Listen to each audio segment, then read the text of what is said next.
I think there are two things that can be done about that. The first is to make sure that you choose the right training in the first place. Avoid the tick box approach to learning. And the second one is to really engage and involve the learners' line managers, because they're the people who will really ensure that whatever is learned is transferred to the workplace.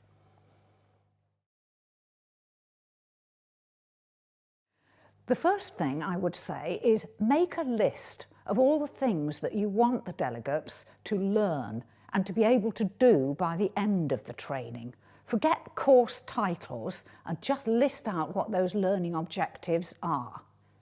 Secondly, avoid choosing training simply by a course title, such as communication skills or management skills. That's really how long is a piece of string and will tell the training organisation nothing useful.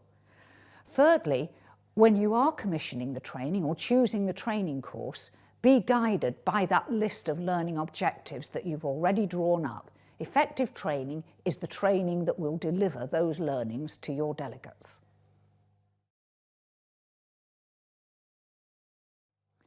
There are two things that can be done to get learners really involved and engaged outside of the learning experience itself. The first of these is a thorough briefing by the line manager before they go on the training course, and the second is an effective debriefing when they come back, and both of those will greatly add to the value of the learning.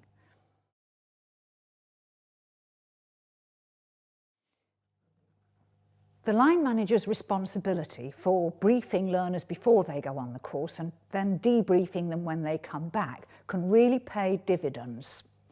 If the line manager spends 15 minutes before the learner goes on his training course, the best way to proceed is to spend time with that individual, agreeing between them exactly what the learner needs to gain from the programme. In fact, you go back to the list of learning objectives and clarify with the learner why these are going to be important, why they're needed back on the job. When the learner comes back from the training course, a further 15 minutes with his or her line manager, agreeing what has in fact been learned and how these new skills are now going to be applied in the workplace is a very useful way of spending time. In fact, you could say that in just 30 minutes, 15 minutes before the learner goes on the course and 15 minutes when he comes back again, the line manager can ensure that the value of the investment in the training is in effect doubled.